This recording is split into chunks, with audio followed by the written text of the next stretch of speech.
You've lived a great life and done well for yourself. But what mark will you leave on the world? How will you inspire future generations? Stan Miller and Katie Beth Hand have helped thousands of people answer exactly those questions.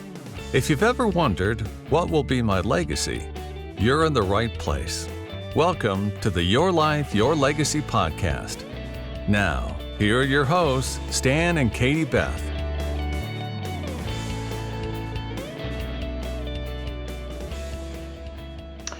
Hey everyone, this is Stephen Ting, your host with Legacy Stories podcast, and I'm excited today to introduce Monica Goel with TLD Law, Monica has been with TLD Law since 1999 and has been a partner with her firm since 2010. She specializes in estate planning, trust administration, probate and elder law, and has a focus on special needs trust. She's been recognized in Super Lawyers magazine and a Southern California Super Lawyer in Trusts and Estates since from 2019 to 2022. Monica, thank you for joining us today. Thanks so much for having me. Happy to be here. Great. Monica, so where did you go to law school?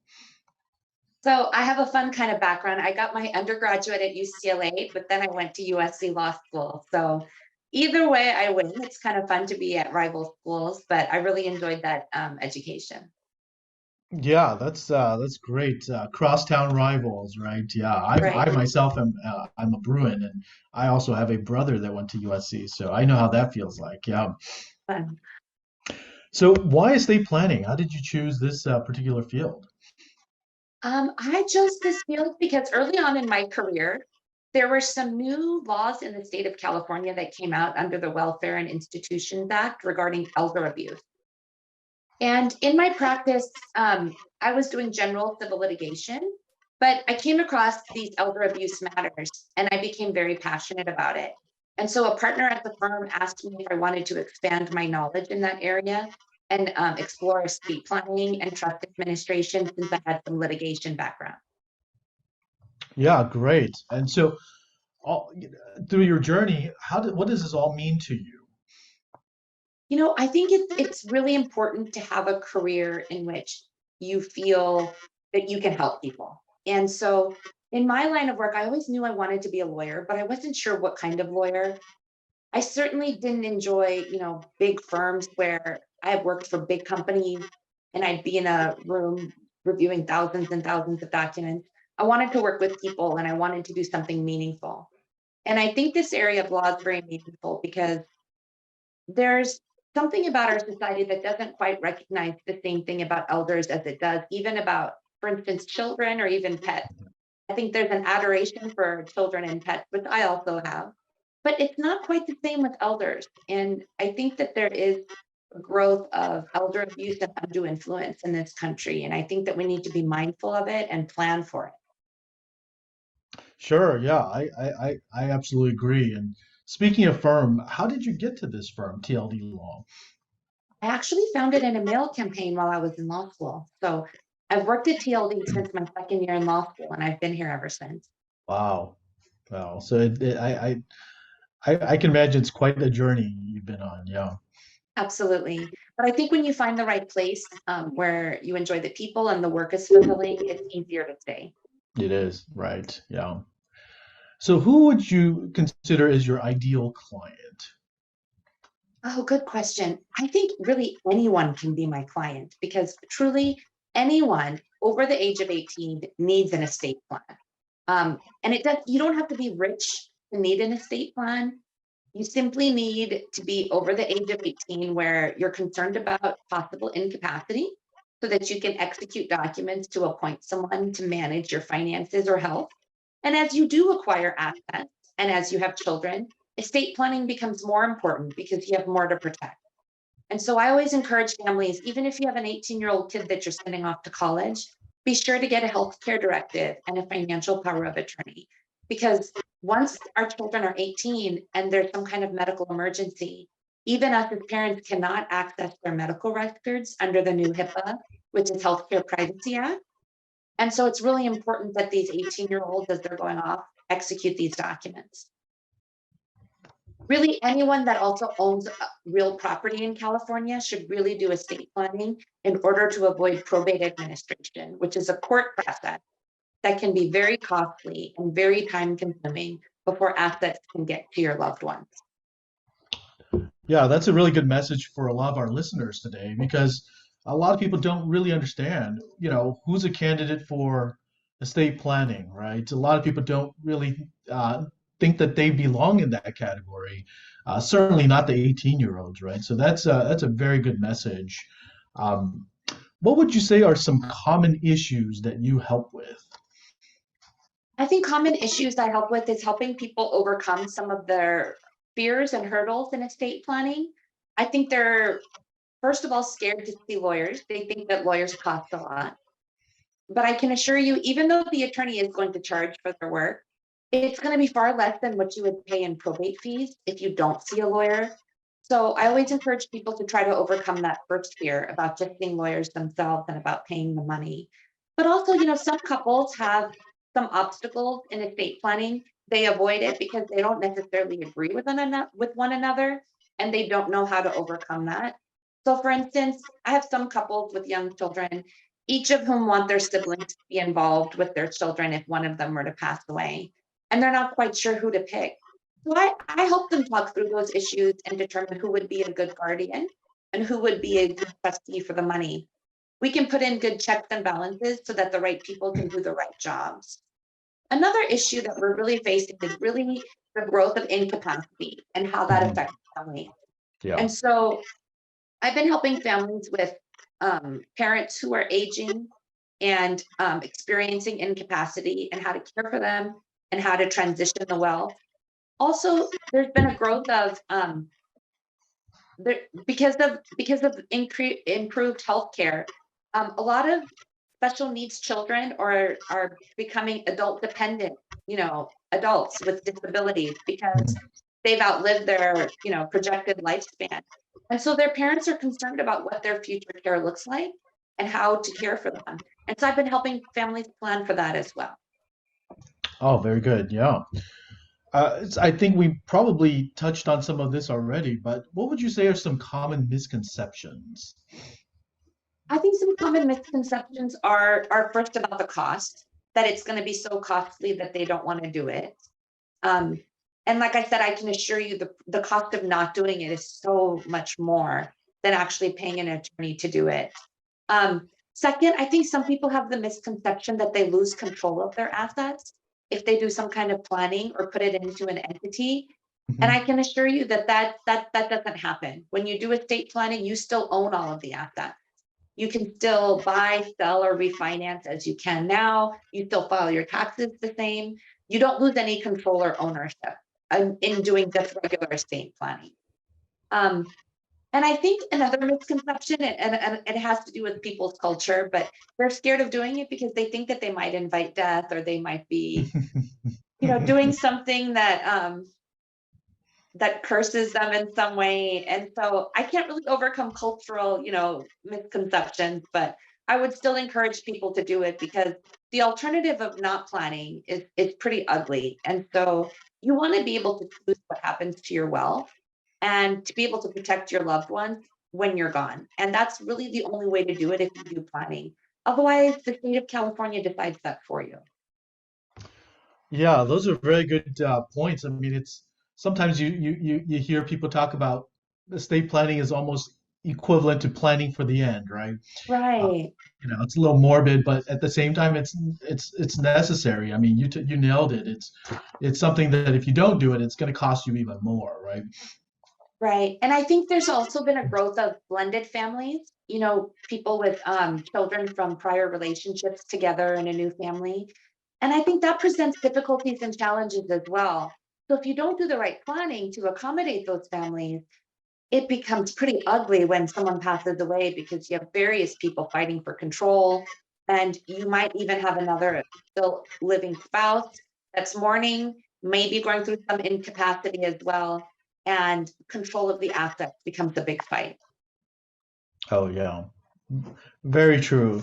Can you on that note, can you think of a story or particular example of where it all went wrong? Yeah, I think I'll touch first on the blended family situation, and that involves some incapacity too.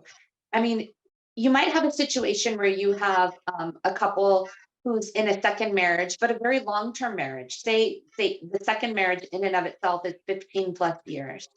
And let's say that the dad or the husband has owned a business for many years and has been running that business. And his adult children from a prior relationship are involved in the business. Maybe he even perceives that his son is going to someday take over as the CEO. But in that business, the wife, the new wife of 15 plus years, relies on the income. They're a married couple. He cares for, his wife, and they rely on that income.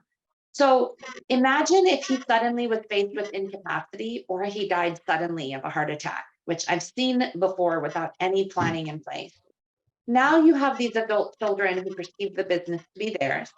They Mhm. want to take it over. They want to preserve their dad's legacy. They themselves someday intended to rely on that income. Their ties to that stepmom may or may not be so strong now. There might be some now perceived, insults. You didn't care as much as I thought you should have. You didn't take care of my dad like I thought you should have. And here she is as well, vulnerable, and could also be experiencing some incapacity herself, but is in need of that income and is now in a fight or arm wrestling over what she perceives to be her assets on her husband's death, and a fight with these adult children who perceive that business and assets to be theirs on their father's death. And with no planning in place, we're headed to the probate court, which is really unfortunate. And we could have both the wife and the son fighting to be the executor of the estate, and then fighting over how that estate gets distributed. And the saddest part of all of it is that all of that wealth or legacy that he had been building up for his family gets dissipated in attorney's fees as they fight Right. this out. So Mm. the people who walk away with a lot of money in that case are the attorneys and Mhm. not the family with whom that decedent really intended all of his wealth to go to. He just didn't put in the planning. Whereas if he had put in place a buy-sell agreement that had passed that business directly to his son upon his death, but provided for regular payments to his wife to support her in income for the rest of her life, there were so many different planning tools we could have used to ensure that smooth transition for this family so that we could have given light to everything that this family wanted. Yeah, that's such a great example. There's so many different dynamics out there within each family, and then when you add in business owners, and there's so many things, that so many scenarios, right? And you're absolutely right. Once it goes to probate, that's when things get really messy, right? And Yeah, and the start to thing turn that, bad. that I've learned over time is that families are dysfunctional in some way. Every family can be, but a death of a person really triggers something very different in families. It triggers something very emotional, very vulnerable. And oftentimes, that person who was living, that was the glue of that family, will suddenly disappear from death. And without the right planning in place, leaves this family in an emotional and financial vacuum, which results in a lot of, suspicion, a lot of old baggage, regarding emotions, things, dad did this for you 10 years ago, but didn't do this for me. Why did this happen? Who took this? I thought this was mine. I thought you stole this. A lot of things happen in the mind after someone passes away, and relationships change. And the most unfortunate thing I see when there's litigation is that people don't really do the cost benefit analysis of how much this is going to cost them, both financially and emotionally, because they'll spend a lot of money on attorney fees, may or may not recover what they thought. But in the end, not only have they lost their parent who's passed, but they can destroy and lose their entire family. They may never speak to their siblings again. They may Mhm. never see their nieces and nephews. And that takes a very severe emotional toll as well. It sure does, yeah. Can you speak to an example of a success story, or maybe an example that where it all went right, and through the right types of planning? Yeah, I mean, if you flip that story around, like I said, families that do the right planning will often experience, a much smoother transition where you can provide for the income for the surviving spouse and still pass wealth on to the children. We have a lot of successful stories too, where we have families with great wealth where we can do estate tax planning to really minimize tax complications and really keep that family wealth in the bloodline and really preserve it without having to pay a lot of estate taxes. It takes some careful planning over time, but people are often successful if they put in the time with their attorneys, with their investment advisors, with their CPAs. It's really important to put together a really good professional team around you. It's not just the one professional or one individual who can get you through it, but if you put the right team in place, you can really preserve your wealth and pass it on to your family for generations to come. Great. What would you say is maybe one of your biggest challenges? I think education and knowledge is one of the biggest challenges. I think during COVID, I think people became a little bit more aware and educated themselves because they themselves felt that life was fragile. And so they sought out help because they were fearful. In fact, one of my worst COVID stories was the story of a 40-year-old mom who passed away suddenly from COVID unexpectedly and had minor children. She did not have any estate planning in place. So first, her mother had to do a probate for her estate and then had to open individual guardianship for each of the children to receive those assets from probate. And that legal mess, following a very deep loss in the family is very difficult to deal with. And then it takes both the emotional and the financial toll. Whereas if she had done the right planning, we would have had those assets held in trust for those children rather than going through a court guardianship where there were blocked accounts. It made the situation much more difficult than it had to be and much more costly. Yeah, I definitely sense the passion in what you do, and I can feel that you strongly believe in the education aspect of it, and I mean, this is exactly what our listeners need, right? This is exactly what most households out there should be thinking about. And on that, on that line, I mean, what would you say is maybe one aspect that you like about what you do? I love working with people and helping them preserve their wealth. I love helping families transition when it's needed, when someone passes away, or now more often when someone is facing incapacity and it presents challenges to the family in their budget, trying to pay for care and managing that care, like how to get the right caregivers, how to pay them, what's proper. I enjoy helping families get through those difficult situations. Um, I think there's nothing better than making sure that something that someone worked so hard for to preserve their wealth and their legacy gets passed on to their family. And I think one of the things I'd love for your listeners to take away is a little bit more understanding of what the probate court is, because I do think people have a lot of fears or misconceptions regarding it. They feel or think that the state might take your assets if you don't do estate planning, which is a scary thought. And it's not that the state takes your assets, it's that you do have to go through this probate process, which is a court process. And the court orders statutory fees to be paid to attorneys and executors and to the court before the wealth can be transferred to the individual. So throughout the process, if you have dependents that were relying on income from that decedent, that gets cut off during a probate, which makes life very difficult.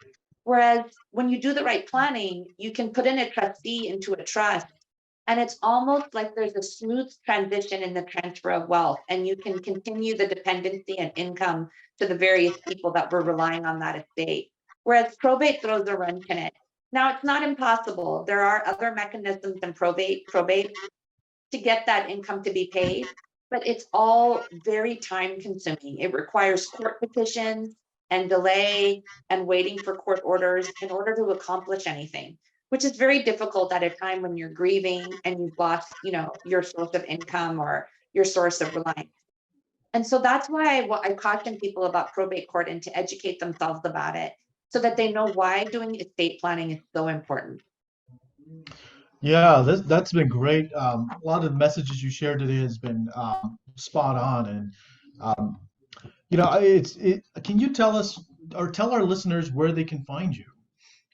Oh, well, me personally, I practice here in Southern California.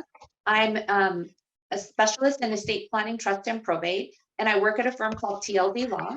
We have offices in Long Beach and in Irvine, but we're also available to meet remotely with families and with people all over the state. And so people can find me online on our website at tldlaw.com. You can also email me. I can give you my email address, or you can share it with your listeners. It's at mgoel@tldlaw.com, or they can call the office and also schedule a free consultation. We're happy to help families with their simplest of needs and their most complicated of needs. Oh, that's awesome. So, we're going to have Monica's information, for our listeners. But Monica, thank you so much for joining us today. It's been such a great experience having you on. And for our listeners, this has been Stephen Ting with Legacy Stories Podcast. We've had Monica share a lot of her experiences, and I think it's something that for those of you guys that are people or households and families that really need some sort of help, reach out to her. And again, everybody, thank you for joining us and listening. We'll definitely see you next time. Again, this is Stephen Ting with Legacy Podcasts. Thanks so much. Thanks for listening to the Your Life, Your Legacy podcast with Stan Miller and Katie Beth Hand. If you enjoyed the show, please rate, review, and subscribe on Apple Podcasts, Spotify, or wherever you get your podcasts. To find out more about Stan and Katie Beth, go to pinnaclelegacylaw.com. You can also find links in the show notes.